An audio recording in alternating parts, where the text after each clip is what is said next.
donner encore plus collectivement. Notre lien était un vrai ciment. Oh, quelle année cette année-là! Cette année-là, on avait créé la compagnie du vent. On tournait avec Brest et l'Orient. Oh, et le public aime ça. C'est là, la loi sur les 35 heures est votée. Thank you Martine. Et nous, on fait la pop-up cabaret cuisine. Cette année-là, on exposait Vigno et Lorenzo. On élargissait encore notre réseau. Mais j'y pense et moi j'oublie.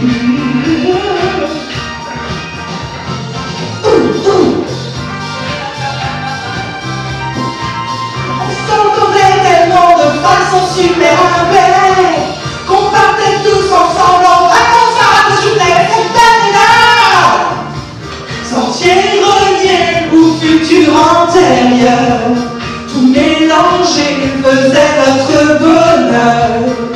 Ces années de riches heures, c'est là qu'on a dit adieu à nos frères.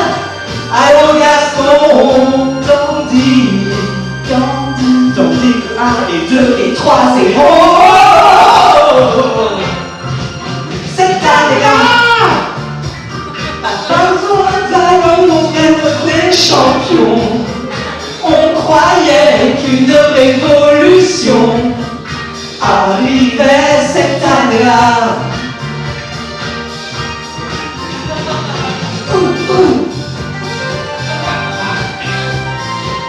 C'était d'hier, on marchait tranquille vers le vin. On savait pas vers où les on est. C'était la vie. 98. C'était l'année 98. C'était l'année 98.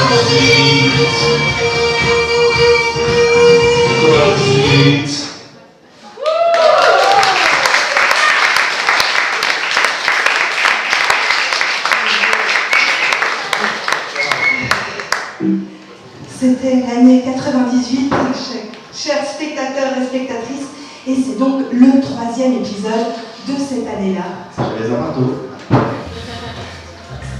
Donc 3e épisode de cette année-là, un projet qui accompagne la donation du fonds d'archives des Ateliers du Vent aux archives municipales de Rennes. Voilà, donc une année, une semaine, et tout ça jusqu'au 31 janvier. Alors, qu'est-ce qui se passe? Peut-être qu'on pourra faire ça tout à l'heure, non? Perfect. Alors, C'est très important. Ah oui, on va se faire. Parce que tout le monde se rappelle peut-être pas 1998, parce que bien de faire un retour dans le temps. C'est possible. On parlait des murs en pierre imprégnés d'eau. Donc on va tous communier ensemble et on va remonter dedans jusqu'en 1998. Alors, on soulève légèrement les aisselles pour respirer, sentir l'air, parce que l'air est intemporel. Et on sent venir 2017, 2016, 2015, 2013. On se sent un peu comme au-dessus de tout, on a l'impression qu'on va coller au plafond. 1999, 1998. Ah, résistant. C'est Lucille, ça va. salut Régis. Alors qu'est-ce que tu fais de beau? Ah ben, je suis toujours objet de conscience. Là, j'ai presque fini. J'ai encore raté mon CAPES. L'avenir est compromis, quoi. C'est bouché. C'est bouché. Ah bah mince. Non, bah heureusement, il y a les réalisateurs. Je suis à fond réalisateur. Ça rapporte pas une thune, mais c'est super. Et tu vois. Oh, il y a Musique Bretonne. Ouais. Ah, tu l'as? Bah ouais, musique bretonne, ouais. Ouais, puis, tu sais quoi, il a même un article sur Uriel et moi à l'intérieur. Oh, génial! Uriel Quatrieux et Céline Lecor, l'initiation en cornadiscande. Eh ouais, c'est pas beau ça? À 24 ans, les chantent ensemble. Et bah ouais, en fait, on était programmés à ce Fesnos System à Nantes, à l'Olympique, qui a eu lieu le 31 janvier. Et on a été honorés d'un article dans Musique bretonne. C'est le seul article de ma vie que j'ai jamais lu, hein, mais celui-là, j'y tiens et je le garde précieusement. Alors, un petit point. 1998, qu'est-ce qui se passe quand on est jeune à ce moment-là? Eh bien, à Rennes, c'est la naissance du Jardin moderne, il y a 20 ans. C'est aussi le festival et la bohème de l'élaboratoire et la 10e édition du festival En fin de compte, qui deviendra bientôt Mythos. Et pour nous, eh ben, c'est la 2e année d'activité. Donc 98, d'une certaine façon, a été aussi riche en propositions que l'année précédente, 97, dont on vous a parlé l'année dernière. Alors le bilan, vas-y. Ah oui, 11 courriers aux adhérents. 10 articles de presse. Une plaquette programme. Une présentation saison. 6 expositions. Un cabaret cuisine. Une fête de la musique.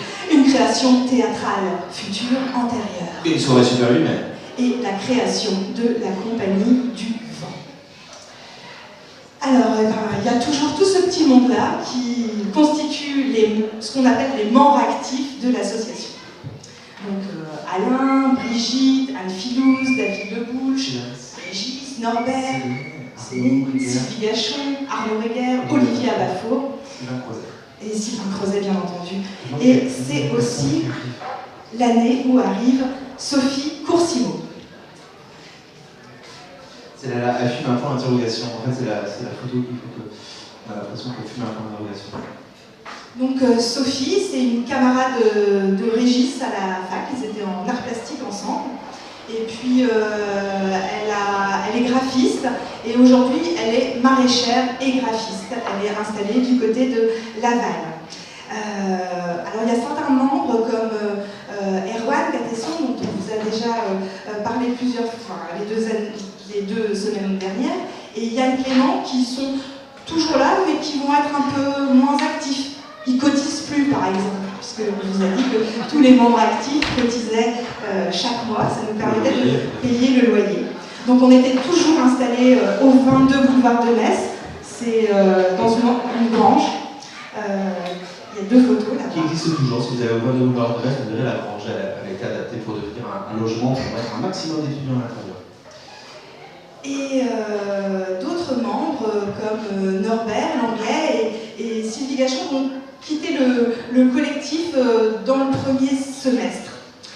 Alors, qu'est-ce qui se passe cette année 98? Eh bien, on a une première exposition qui commence, qui s'appelle Not for Sale. Et je vais toujours dire qu'on a toujours été.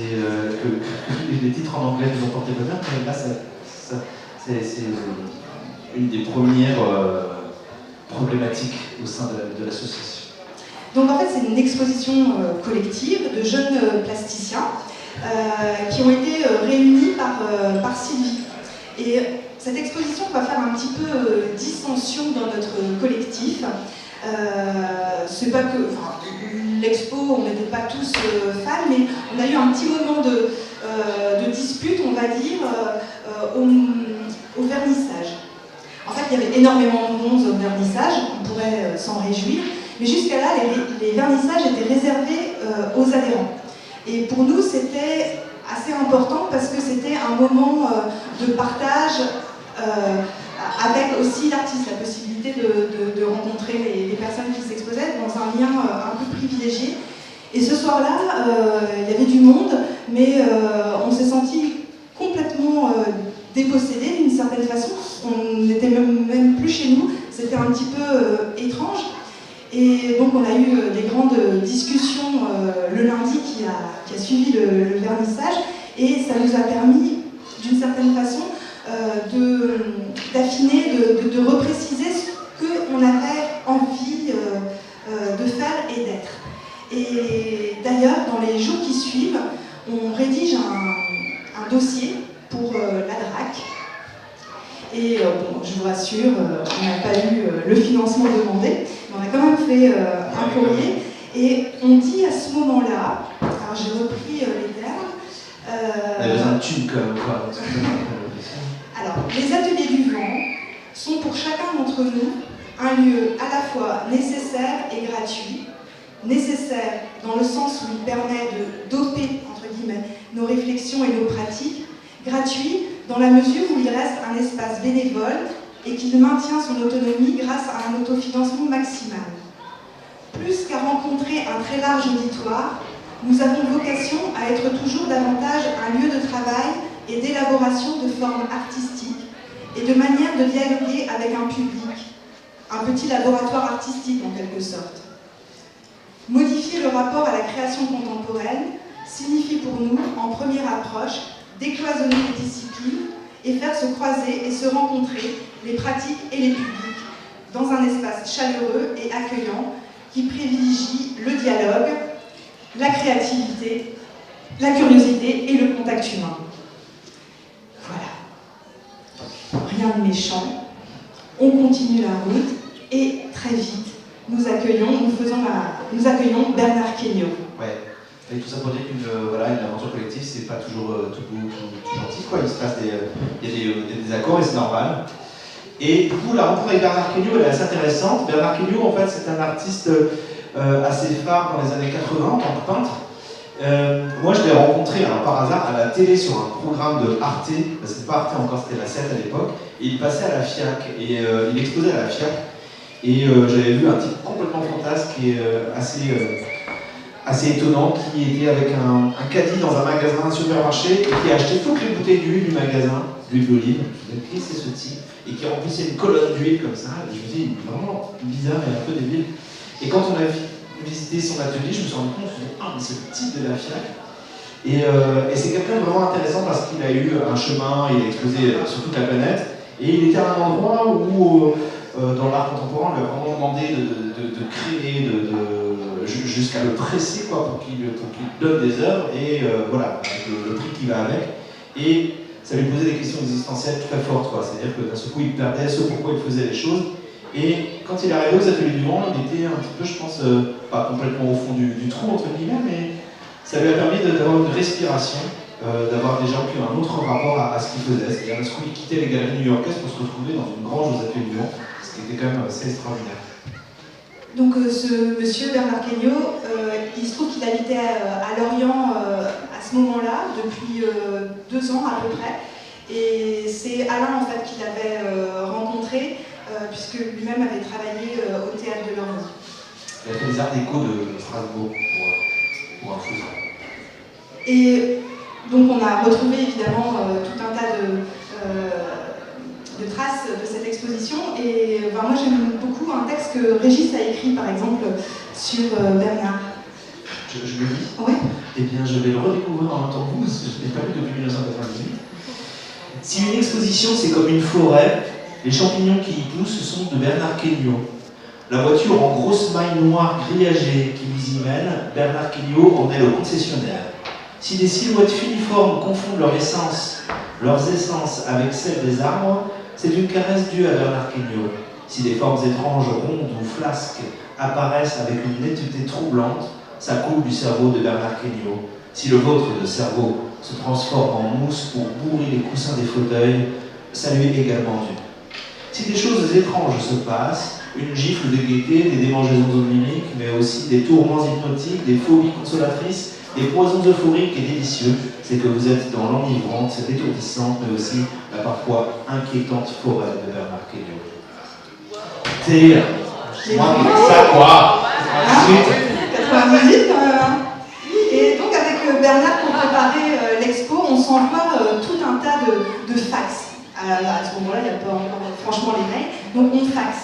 Et il y a un texte qui nous envoie. Alors il dit, bonjour, vous me demandez une exposition qui n'en soit pas vraiment une, tout en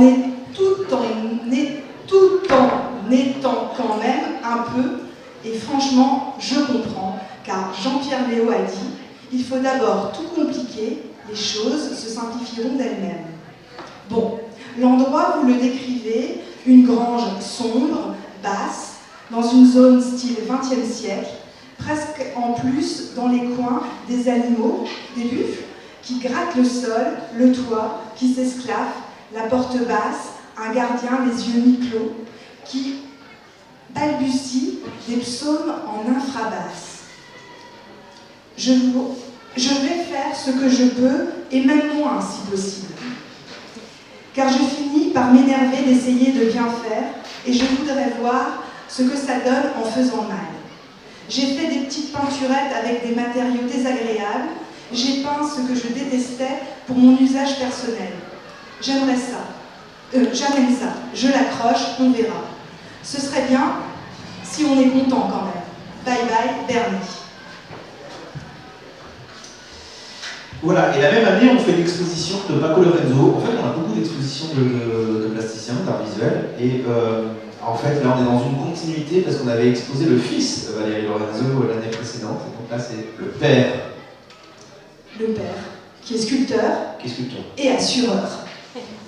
Il a vaguement flirté avec les gens de Support Surface avant de s'en détacher complètement pour faire ça. Avec comment il s'appelle déjà Viala.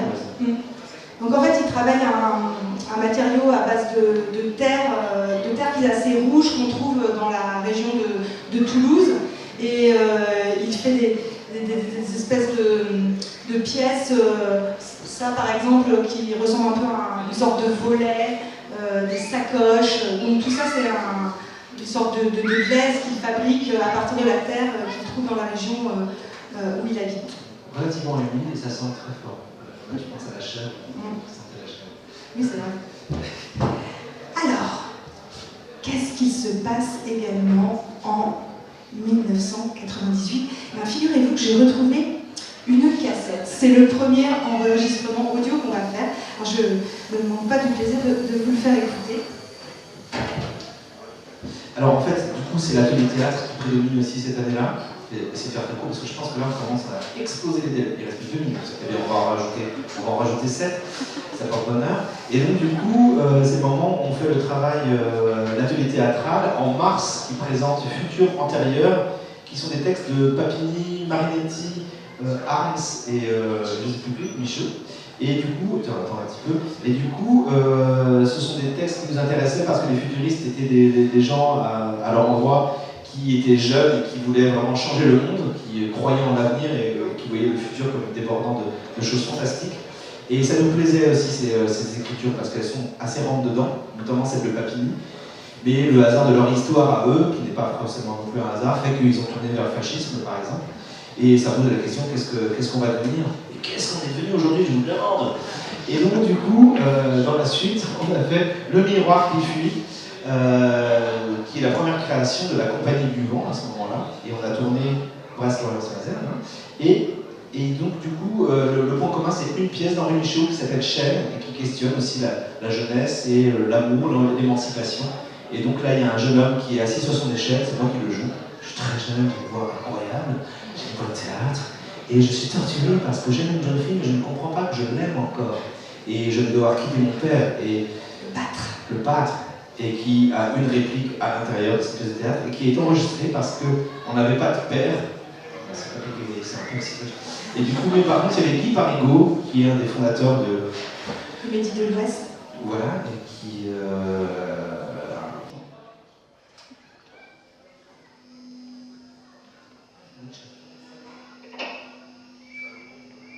Tu te libères, mon fils. Est-ce aussi toi qui m'as envoyé un assassin? Tu te libères, mon fils. Est-ce aussi toi qui m'envoies un assassin? Tu te libères, mon fils. Est-ce aussi toi qui... Et voilà. Il y a vraiment d'émotion. Guy Parigot est parmi nous. Il n'a pas fini sa dernière phrase, mais c'est normal. C'est Michaud qui a écrit la pièce et il n'a pas fini la phrase. Donc voilà. Donc, Le Miroir qui fuit, quand même, on peut quand même en dire quelques mots au-delà des auteurs. Donc Le Miroir qui fuit, c'est pas un spectacle qui va jouer dans une salle pendant une semaine. C'est à peu près 3 ou 4 formes différentes qui vont jouer dans différents... En fait, on va occuper la ville de Brest, où ça s'est joué en 98, et on va jouer différentes formes dans différents endroits, dont un train en gare de Brest. Et alors, on va avoir quand même... Enfin, je dis on parce que je m'associe, je ne suis pas sur scène, mais quand même, je suis l'affaire de près. Et donc, un certain succès, pas forcément public en termes de nombre, il y a quand même des gens qui viennent nous voir, mais on a des articles élogieux dans la presse locale. Mais il y avait quand même Jean-Yves du Triskel qui était là, quoi. Je veux dire, ça vaut tout le public du monde, quoi. Et c'est des Brestois qui étaient là. Et donc, on a quand même 6 ou 7 articles dans le Télégramme et dans le Ouest France. Pierre Gilles, qui est un journaliste important à Brest, dit un moment drôle, essentiel. Une autre journaliste, Elisabeth Jarre, dit le miroir qui fuit, reflet de talent. Bref. Ça ressemble à des titres de libération du monde sous Télérama. C'est extraordinaire. Voilà, donc on... Dans la termination. Un moment drôle, essentiel. Voilà. Et donc, du coup, il faut bien préciser qu'à ce moment-là, sur cette question-là, on continue l'atelier de théâtre, on continue de travailler notamment avec des metteurs en scène, et notamment avec un metteur en scène grenoblois qui s'appelle Moïse Touré, qui m'a, dès qu'il m'a vu, il m'a dit toi tu restes immobile, tu ne bouges plus. Je dis, bah, et là je me suis dit, ah, bah, non tu ne bouges plus. Bah, je bouge plus, si tu bouges les doigts, les cils qui bougent. Et il m'a tenu immobile comme une vraie statue pendant une demi-heure. Bravo Moïse. Et donc ce metteur en scène, il va nous inviter à Grenoble à l'occasion d'un projet de compagnonnage entre metteurs en scène, donc très jeunes metteurs en scène et metteurs en scène un petit peu plus confirmés. Et donc c'est un projet de l'Académie expérimentale des théâtres, dirigé par une femme qui s'appelle Michelle Kogosowski, qui est une dame de théâtre assez importante à l'époque en tout cas. Et il y a le fameux metteur en scène, je ne sais plus son prénom, mais qui s'appelle Vassiliev, Anatoly Vassiliev, qui sera là présent et qui va donc nous faire le l'honneur. son regard sur moi. Oui. Non, je sais pas. Donc, pour terminer l'année 98, on va revenir un petit peu en arrière et nous allons faire très vite. On a marqué les esprits du quartier du boulevard de Metz par une fête de la musique exceptionnelle qui a lieu un dimanche cette année-là. La fête de la musique, on aura un bel article dans Ouest France sur lequel on verra Loulou. On voulait dire un petit bonjour à Loulou qui était le patron du bar, du Metz Bar. Et chez qui on allait régulièrement boire des cafés épicés, puisque je vous rappelle qu'on n'avait pas de toilettes aux ateliers du vent. On a réuni aussi beaucoup de monde autour du cabaret cuisine. Et puis, qu'est-ce qu'on a fait ? Voilà. On a fait aussi la première édition du Super 8 mai, dont on vous parlera plus largement la semaine prochaine. Et puis, on a fait un appel à participation, mais personne n'a répondu à l'appel. Du coup, ça s'est plus ouvert à l'année suivante. Et on a terminé l'année. On a aussi fait une exposition sur un écrivain qui s'appelle Jean Grenier. Il se trouve que l'année d'avant, on avait fait une expo sur Georges Perros, on vous en a parlé la semaine dernière. Et il se trouve que Jean Grenier, c'est un peu le mentor de Georges Perros, donc ça nous a titillé en fait d'aller voir un petit peu qui était ce bonhomme. Donc il a écrit pas mal de choses, dont ce livre, Les îles. Que je viens de déchirer en direct, je disais que ça serait pas. Il existe dans toute vie, et particulièrement à son aurore, un instant qui décide de tout. Cet instant est difficile à retrouver. Il est enseveli sous l'accumulation des minutes qui sont passées par millions par-dessus lui et dont le néant effraie. Cet instant n'est pas toujours un éclair. Il peut durer tout l'espace de l'enfance ou de la jeunesse et colorer d'une irisation particulière les années en apparence les plus banales. La révélation d'un être peut être progressive. Certains enfants sont si ensevelis en eux-mêmes que l'aube ne paraît jamais se lever sur eux. Et l'on est tout surpris de les voir se déresser comme Lazare, secouant leur linceul qui n'était que des langes. C'est ce qui m'est arrivé. Mon premier souvenir est un souvenir de confusion, de rêves diffus s'étendant sur des années. On n'a pas eu besoin de me parler de la vanité du monde. J'en ai senti mieux que cela, la vanité, la vacuité. Extrait des îles, Un auteur donc à découvrir. qui a beaucoup marqué notamment Albert Camus, qui a été son élève aussi. Donc Jean Grenier, c'est aussi un ami de Louis Guillou. Il habitait à Saint-Brieuc en fait. Voilà. Et puis du coup, dernier, alors on a carrément explosé le timing. Le dernier truc, c'est l'exposition de Pour le compte 2, qui est une carte blanche ouverte à Valérie Lorenzo, qui avait participé à l'exposition l'année précédente, en 97, aux Ateliers du Vent. Et on a reçu une petite carte. Ah oui. Les Ateliers du Vent, 22 rue d'Ouest, 35 Rennes, Bretagne. Qui c'est qui nous écrit? Ah bah c'est nous, on s'écrit. Alors, à tous les amis, un petit coucou de Grenoble où toutes les sucettes de co du centre-ville, ou presque, affichent le nom des Ateliers du Vent. Nous sommes ici comme des coqs en pâte. Travail, bonne humeur et rencontres nombreuses. Future adhésion. À très bientôt pour plus de détails. Gros bisous à tous. Alors. La vie est belle et les ateliers s'exportent. Vive nous tous. Anne.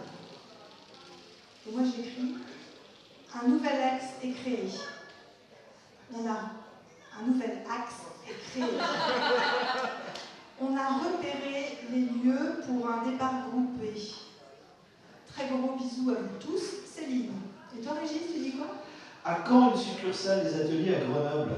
Régis Heureux. Bisous. Voilà. Quelle année cette année-là? Eh bien, on va finir comme chaque séquence. Alors là, on a été extrêmement long. Il faut qu'on se presse et qu'on réussisse à tenir 20 minutes. Voilà, je n'en rajoute pas. Et du coup, j'envoie des morceaux des années 98 et notamment de cet artiste. Ah bah, il faut que je fasse mon col. De cet artiste-là qui nous a vraiment marqué et qui était en plus super artiste.